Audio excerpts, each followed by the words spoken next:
नमस्कार। आज हम एक थोड़ी अलग सी यात्रा पर निकल रहे हैं। हाँ बिल्कुल।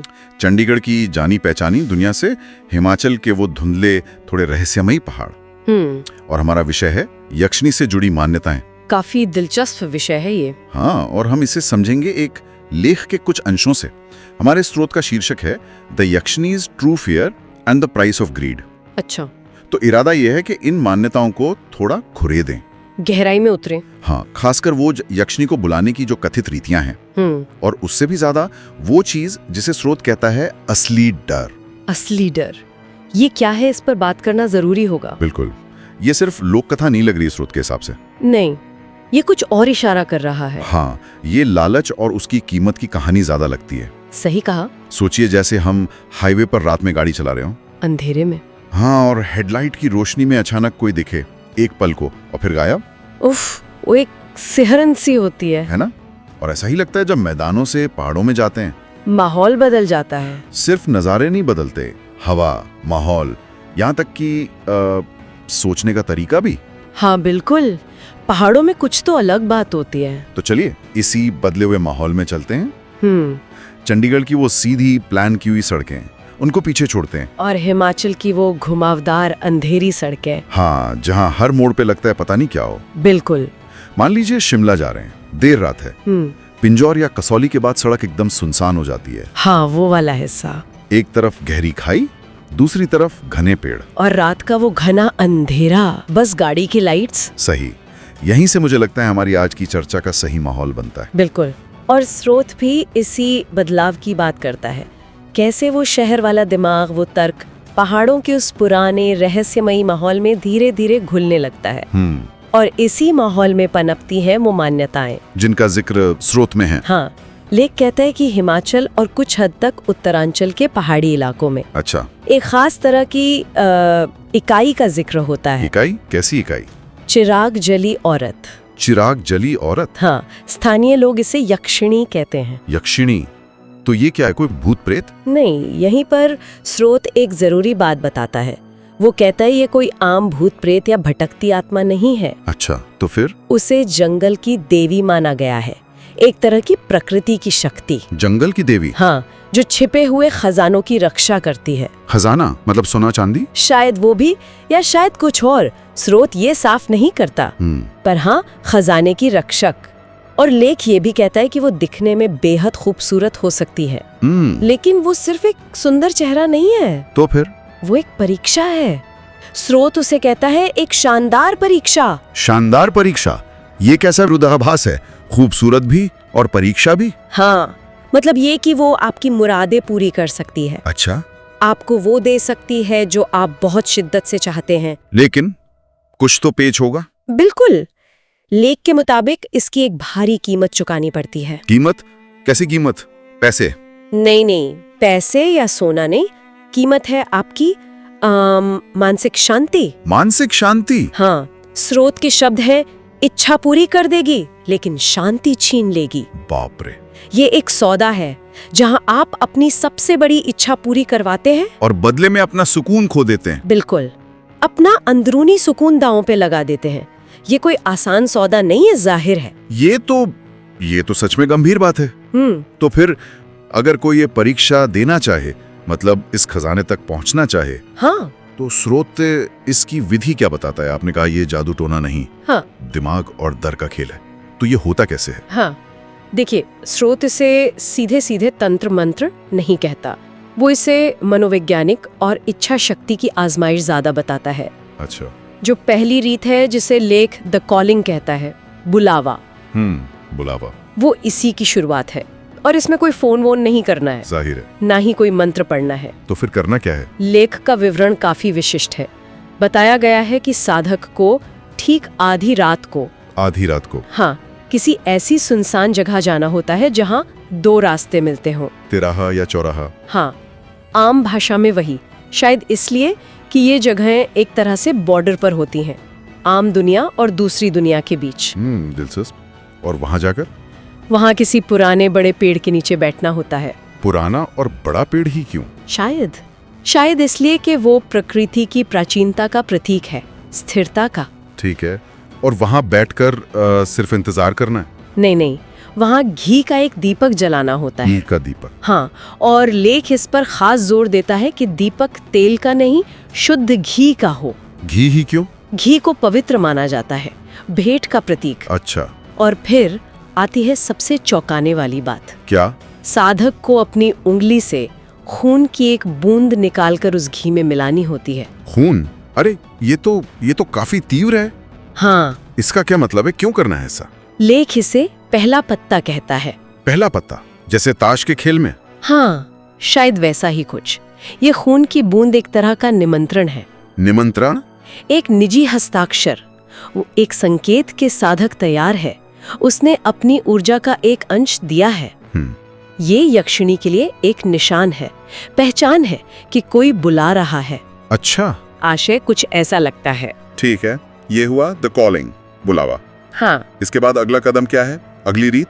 दी ऑफरिंग, भेंट। हाँ, भेंट। दीपक जलाने और खून की बूंद डालने के बाद लेख कहता है माहौल में कुछ बदलाव महसूस हो सकते हैं।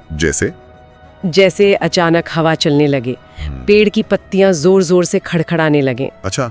ये संकेत हो सकते हैं कि आपकी पुकार सुनी जा रही है। लेकिन यहीं पर सबसे जरूरी और शायद सबसे मुश्किल नियम आता है। क्या है वो नियम?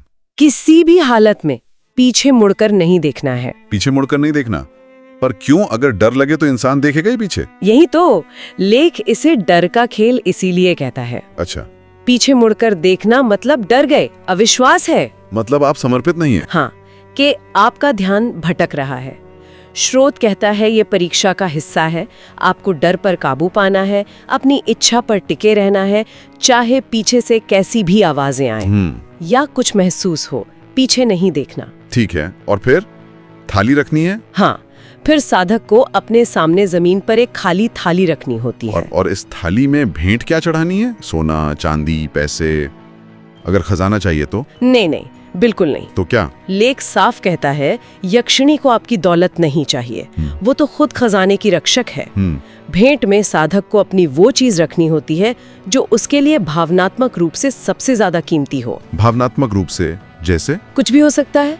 किसी ऐसे इंसान की तस्वीर जिससे आप बेहद प्यार करते हो। माँ का दिया कोई पुराना लॉकेट, बचपन का कोई खिलौना जो आज भी संभाल कर रखा हो। कोई भी ऐसी चीज जिससे गहरी यादें जुड़ी हो। बिल्कुल। पर अपनी सबसे प्यारी चीज ही क्यों? इसका क्या लॉजिक है? लॉजिक ये है कि यक्षिणी आपकी इच्छा की गहराई और आपकी कुर्बानी की सीमा दोनों पर रखना चाहती है। अच्छा। क्या आप अपनी सबसे प्यारी चीज छोड़ने को तैयार हैं उस इच्छा के लिए? ये एक और परीक्षा है आपके मोह की, अटैचमेंट की। और लेख एक कड़ी चेतावनी भी देता है। क्या? जो दोगे वो दोगे, वापस नहीं मिलेगा। क्या मतलब? हमेशा के लिए? हाँ, वो भेंट हमेशा के लिए चली जाती है, उस दूसरी दुनिया में समा जाती है। ये तो सच में बहुत बड़ी कीमत है। बिल्कुल, ये कीमत का हिस्सा है। अपनी सबसे प्यारी चीज हमेशा के लिए खो देना, उफ। इसके बाद क्या होता है? क्या कोई तीसरी रीत भी है? हाँ, तीसरी और आखिरी रीत, द साइलेंस, मतलब मौन। मौन? भेंट थाली में रखने के बाद साधक को आंखें बंद करके बिल्कुल स्थिर खड़े हो जाना होता है। हिलना डुलना नहीं? बिल्कुल नहीं, और पूर्ण मौन। लेख कहता है कुछ भी मत बोलो, किसी से बात मत करो। मन में भी नहीं? कोशिश करनी होती है कि मन के विचार भी शांत रहें, बस इंतजार, सिर्फ इंतजार। हाँ, और ये शायद सबसे मुश्किल हिस्सा है। अंधेरे में अकेले अपनी सबसे कीमती चीज दांव पर लगाकर, बिना हिले बिना बोले, बस इंतजार करना। और इस इंतजार का नतीजा कैसे पता चलेगा कि भेंट स्वीकार हुई या नहीं? लेख के अनुसार अगर साधक का इरादा नेक है, हाँ, मन शुद्ध है, इच्छा सच्ची है, मतलब लालच पर आधारित नहीं, और वो तीनों रीतियों का पालन ठीक से करता है, बिना डरे, बिना पीछे देखे, बिना बोले, तो उसे स्वीकृति का एक अनोखा संकेत मिलता है। कैसा संकेत? उसे अचानक एक अजीब सी मीठी फूलों जैसी महक महसूस होती है। फूलों की महक उस वीराने में? हाँ, जो उस माहौल में बिल्कुल अप्रत्याशित होती है। और जब साधक हिम्मत करके आंखें खोलता है तो देखता है कि थाली खाली है। भेंट गायब? हाँ, भेंट गायब हो चुकी है। इसका मतलब है यक्षिणी ने भेंट स्वीकार कर ली और इच्छा पूरी होगी। इच्छा पूरी होने का रास्ता खुल गया। और अगर कुछ गलत हो जाए तो? मान लीजिए डर गए, पीछे देख लिया, या मुंह से कुछ निकल गया, तो फिर सारी मेहनत बेकार। बेकार। हाँ, लेख कहता है अगर साधक डर गया, पीछे मुड़ गया या डर के मारे हे भगवान या कुछ बोल दिया तो खेल वहीं खत्म। भेंट भी गई और इच्छा भी अधूरी। और बस, या कुछ और भी होता है? नहीं, इतना ही नहीं, सजा भी मिलती है। सजा? कैसी सजा? स्रोत बताता है कि ऐसे में साधक को एक बेहद डरावनी, दिल कंपा देने वाली हंसी सुनाई देती है। हंसी? हाँ, वो हंसी कानों में गूंजती रहती है, रातों की नींद उड़ा देती है। बाप रे। ये असफलता की मोहर है और शायद एक चेतावनी भी कि इस रास्ते पर दोबारा मत आना। ये रीतियां सुनने में ही रोंगटे खड़े कर देती हैं। खून, सबसे कीमती चीज की भेंट, पूर्ण मौन और वो डरावनी हंसी। लेकिन ये सब तो प्रक्रिया है। हाँ। यहाँ हम स्रोत के उस मूल सवाल पर आते हैं। कौन सा? जो उसने उठाया है, यक्षिणी का असली डर क्या है? हाँ, ये महत्वपूर्ण है। क्या ये डर उसकी शक्ल का है, जैसे कहानियों में होता है, बड़ी बड़ी आंखें, लंबे नाखून, उल्टे पैर? नहीं, बिल्कुल नहीं। और यही इस लेख का सबसे दिलचस्प और जरूरी पॉइंट है। अच्छा। स्रोत इस आम धारणा को पूरी तरह नकारता है। तो फिर? वो कहता है असली डर यक्षिणी के दिखने या उसके शारीरिक नुकसान पहुंचाने का है ही नहीं। मतलब वो मारेगी या खाएगी नहीं? नहीं, ऐसा नहीं है। लेख के अनुसार यक्षिणी का असली गहरा डर वो तो तब शुरू होता है जब आपकी मांगी हुई इच्छा पूरी हो जाती है। क्या? इच्छा पूरी होने के बाद डर शुरू होता है? ये कैसे? इच्छा पूरी होना तो खुशी की बात है। यहीं पर स्रोत एक मनोवैज्ञानिक मोड़ लेता है। कैसे? वो एक उदाहरण देता है। मान लीजिए किसी ने यक्षिणी से बहुत सारी दौलत मांगी। रीतियां सफल हुई, भेंट स्वीकार हो गई। ठीक है। छत पर या आंगन में थाली नोटों से भरी पड़ी है। अरे वाह। या कहीं से अचानक बहुत पैसा मिल गया। हाँ, तो ये तो बहुत अच्छा हुआ ना। शुरुआत में तो ऐसा ही लगता है। अच्छा। लेख बताता है कि शुरुआती दौर में जबरदस्त खुशी होती है। वो व्यक्ति पैसे खर्च करता है, बड़ी कार, आलीशान घर, जो सपने देखे थे वो पूरे हो रहे हैं। हाँ, सब कुछ हासिल करता है। लेकिन फिर धीरे धीरे कुछ बदलना शुरू होता है। क्या बदलता है? उसका रिश्तों को देखने का नजरिया और दूसरों का उसके प्रति नजरिया। मतलब? उसे महसूस होने लगता है कि उसके पुराने दोस्त अब सिर्फ उसके पैसे के लिए उसके साथ है। रिश्तेदार सिर्फ इसलिए इज्जत करते हैं क्योंकि उसके पास दौलत है।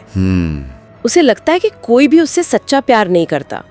सब बस फायदा उठाना चाहते हैं। हर किसी पर शक होने लगता होगा। बिल्कुल। वो हर मुलाकात, हर बातचीत को शक की निगाह से देखता है। क्या इसे मुझसे कुछ चाहिए?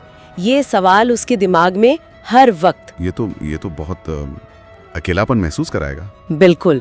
और यही है वो असली डर जिसकी बात स्रोत कर रहा है। अंदरूनी डर। हाँ, ये बाहरी डर नहीं है, ये अंदरूनी खोखलापन है। लेख बताता है कि कैसे वो व्यक्ति धीरे धीरे सबसे कट जाता है। उसे हर किसी पे शक होता है, रात को ठीक से सो नहीं पाता। बेचैनी? हाँ, अजीब सी बेचैनी, जैसे कोई हर वक्त पीछे खड़ा है, देख रहा है। अपने ही घर में डर। हाँ, वो अपने ही घर में, अपनी ही दौलत के बीच कैद महसूस करने लगता है। चीजों से खुशी मिलनी बंद हो जाती है। ये तो बहुत दुखद है। स्रोत बहुत मार्मिक ढंग से कहता है कि यक्षिणी आपकी जान नहीं लेती, मतलब शारीरिक रूप से नहीं मारती, बल्कि वो आपके जीवन का सार, आपकी असली जान, जीने की खुशी, सुकून, रिश्तों का भरोसा, वो छीन लेती है। बाप रे। आपको जो वरदान मिलता है वो असल में एक अदृश्य श्राप के साथ आता है। श्राप? अकेलेपन का श्राप, तन्हाई का श्राप। और ये श्राप? ये इंसान को धीरे धीरे अंदर से खा जाता है, उसे खुद से, अपनी इंसानियत से ही दूर कर देता है। वो अपनी ही बनाई सोने की जेल में कैद हो जाता है। ये तो बहुत गहरा और डरावना विचार है कि इच्छा पूर्ति ही सजा बन जाए। तो इसका मतलब है कि यक्षिणी बुरी है, वो जानबूझकर ऐसा करती है। स्रोत उसे सीधे तौर पर बुरा या अच्छा नहीं कहता, तो वो उसे एक शक्ति बताता है, एक परीक्षा। अच्छा। यहाँ एक और जरूरी बात जो लेख कहता है, क्या? वो ये है कि यक्षिणी व्यक्ति को नहीं ढूंढती। तो किसे ढूंढती है? वो व्यक्ति के अंदर छुपे लालच को ढूंढती है। लालच को? हाँ, लेख कहता है जैसे ही मन में गहरा अनियंत्रित लालच आता है, वो आपकी खुशबू ले आती है। मतलब लालच ही उसे खींचता है? बिल्कुल। लालच वो चुंबक है। अगर इच्छा नेक है, जरूरत पर आधारित है, तो शायद परिणाम अलग हो। लेकिन जब इच्छा सिर्फ ज्यादा से ज्यादा पाने के लालच से पैदा होती है। तो कीमत भी उतनी भारी होती है। हाँ, वो लालच को ही पोषित करती है और अंत में वही लालच व्यक्ति को नष्ट कर देता है। यक्षिणी नहीं, लालच। तो ये थी हमारी आज की गहरी पड़ताल, चंडीगढ़ के जाने पहचाने माहौल से निकलकर हिमाचल के उन रहस्यमयी पहाड़ों में बसी यक्षिणी की मान्यताओं तक। हाँ, एक लंबी यात्रा रही है। हमने स्रोत के आधार पर उन कथित रीतियों को समझा, the calling, the offering, the silence. हाँ, और सबसे जरूरी उस असली डर की अवधारणा को टटोला जो इच्छा पूरी होने के बाद शुरू होता है। वो घुमावदार पहाड़ी सड़कें, रात का सन्नाटा, वो पुराने पेड़, ये सब सिर्फ बैकग्राउंड नहीं है। नहीं, ये उस मनोवैज्ञानिक कहानी का मंच है जो स्रोत हमें सुना रहा है। बिल्कुल। और लेख अंत में एक जरूरी सवाल छोड़ जाता है। क्या हो सकता है ये सब सिर्फ लोक कथाएं हों? हाँ, मुमकिन है। मन घड़ंत किस्से जो पहाड़ों में सदियों से सुनाए जाते रहे हों। ठीक। लेकिन अगर इनमें जरा भी सच्चाई का अंश है, अगर ये किसी गहरे मानवीय अनुभव का प्रतीक है, तो ये हमें अपनी इच्छाओं की प्रकृति पर सोचने को मजबूर करते हैं, उनकी सीमा पर कि हम क्या मांग रहे हैं और क्यों। हाँ, ये याद दिलाते हैं कि हर चीज की एक कीमत होती है और कुछ खजाने ऐसे होते हैं जिनकी कीमत हमारी शांति, हमारा सुकून हो सकता है। हाँ, पहाड़ों की उस खूबसूरती और शांति में शायद वाकई कोई ऐसा खजाना या शक्ति छिपी हो सकती है जिसे पाने की चाहत। हाँ, जिसे पाने की चाहत आपको बहुत महंगी पड़ सकती है। और यहीं पर हम अपने सुनने वालों के लिए एक विचार छोड़ जाते हैं। स्रोत के अंतिम सवाल को थोड़ा बदलते हुए, अगर कीमत अपनी अंदरूनी शांति हो तो ऐसी कौन सी इच्छा है जिसे कोई पूरा करना चाहेगा? सोचने वाली बात है। इस पे सोचिए अज़हू।